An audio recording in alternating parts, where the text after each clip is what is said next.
hope you're doing well. Welcome back to my channel, and today is the 7th day of my ARTOBER challenge.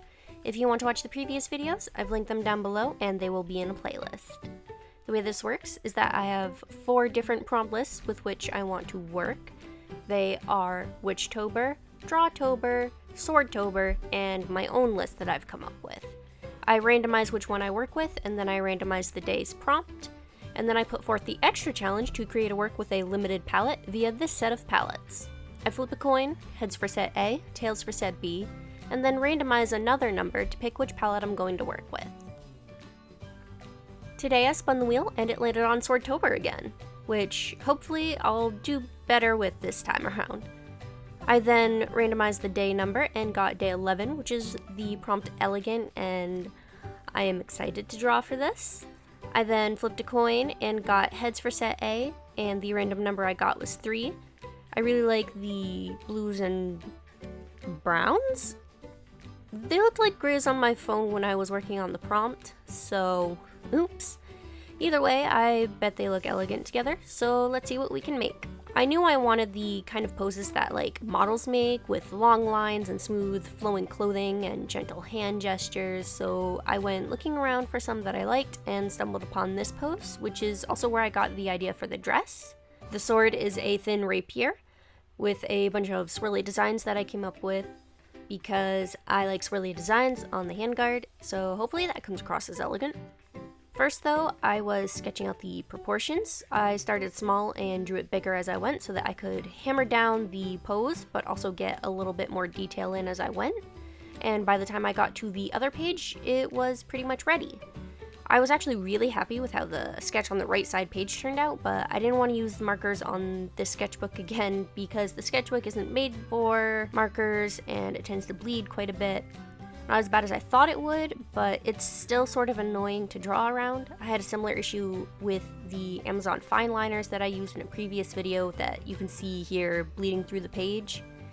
Since this page was just thumbnail sketching and placement, I wasn't too concerned, but it was a bit distracting.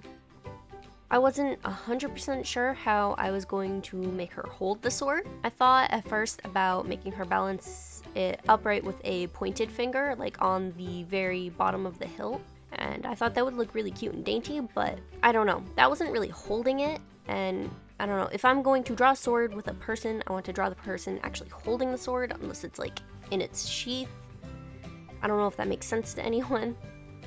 I like to think I can draw hands semi-competently sometimes, so I just sort of left that detail out of the sketch and wung it once I got to the paper I did the full piece on. One thing I noticed when I draw people though is that I tend to have the head come out way too big the first time around, and I know that one sort of tip or trick is to draw the head first, focus on the body and those proportions, and then draw the head. But I never actually seem to remember to do that when I'm actually drawing. The head is usually pretty easy to fix in the early sketching stage anyway, as long as I catch it. I also noticed though, maybe it doesn't look like it to anybody else watching this, but I have an issue drawing arms. I seem to gravitate toward the muscular build, probably because that's what's usually seen in a lot of art. But I wanted to do less muscled arms because that seems to fit the idea of elegant that I had in my mind, although muscles can be elegant and sexy. But I digress. The top part of the dress was a lot of fun to do. I like that sort of waistline and the flowy connected sleeves, which thankfully hid the musculature of the arms that I was worried about. The forearms are thankfully so much easier to draw and to make them look right, and also thankfully I could hide one hand behind the streetlight that I was having her hold onto for her pose, because even though I say I can draw hands semi-competently, that doesn't mean I want to draw them. Although I do like drawing skirts. They're fun and foldy and flowy, and they hide the legs, and they're harder to mess up in my opinion. Not that I think I'm bad at drawing legs, but I don't think I'm good at drawing them either. Which left the feet. I'm good at shaping the feet. I've studied a lot on how to create the shapes that make up the feet. When it comes to the actual details though, like the toes, no. So I left those less detailed and think of it as her wearing stockings, you know? I realized at several points that her head was in fact too big and her hair was too poofy, so I changed that a couple times. I'm trying to learn how to simplify drawing hair, but I don't know if this came out too simplified. I think it came out alright, but I mean, I was staring at this for an hour drawing it, so it's kind of like desensitized. The face was also... the face was weird. I'm pretty good at like plopping down the details of a face and think it looks alright, but then I'll look back again after like a break and notice that one eye is too far up, or her nose is too big, or too long, and yeah. So instead of drawing the face on my sketching page, I skipped it entirely and drew the full thing again in the sketchbook with thicker paper that I'll use my markers on. I hate drawing things over and over because I'm always convinced it'll come out worse. But as I've started this channel and started trying harder to get the results I want, I think it's helped. Not just in being able to draw the same thing over and over again, but also get over the fear of it not being as good. The way I see it, some aspects I will think are nicer and some I will think are not, but I can always draw it again. Things will always turn out crap at some point, but I can also always keep drawing until I'm satisfied. Obviously, I have to stop at some point or I'll get frustrated, and that's, you know, when you should stop, because if you just keep going while you're frustrated, you're gonna end up associating that frustration with your art in general, and that's just not a road you want to go down. But I have noticed that drawing things over and over has, you know, increased my confidence. I've allowed myself to say that I don't like this one as well, but I tried and now I can move on. And I think that's super important. For a long time, I would draw something once and that was it. I wouldn't do it again. If I wanted to ink or color it, I would photocopy it and use the photocopy. And while that's nice to do when you want to keep your sketch, it also reinforces that fear of failure. And I've been trying really hard to unlearn that.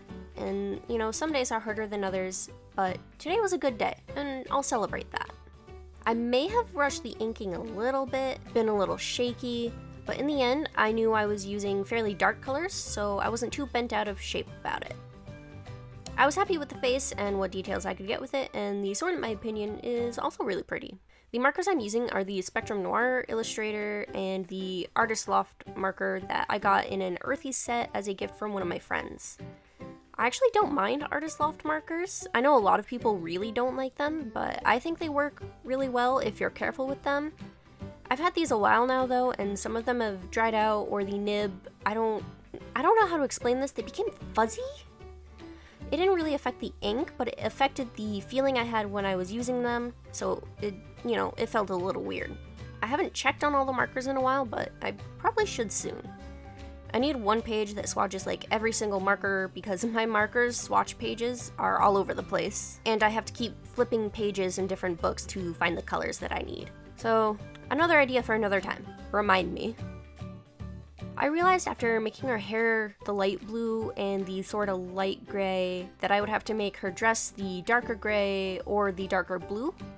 So I opted for both, in that the middle was like a dark gray sash and the rest was the dark blue. But I don't know if I like it the best necessarily. That being said, I did leave it like that, and ultimately I do like the entire picture and the way it came out as a whole. Though the dress is like a little streaky, which is weird because the dark blue marker is a nice juicy marker. But, you know, whatever. I made it work the best I could. And that's it for day 7 of my Artober challenge. I had a lot of fun with a lot of aspects of this piece. The sketching, the sword, the dress, the feet, face, hair. Yeah, it all felt nice and I loved the color scheme. So remember to like the video and subscribe if you haven't already, and I hope to see you all again tomorrow. Bye bye!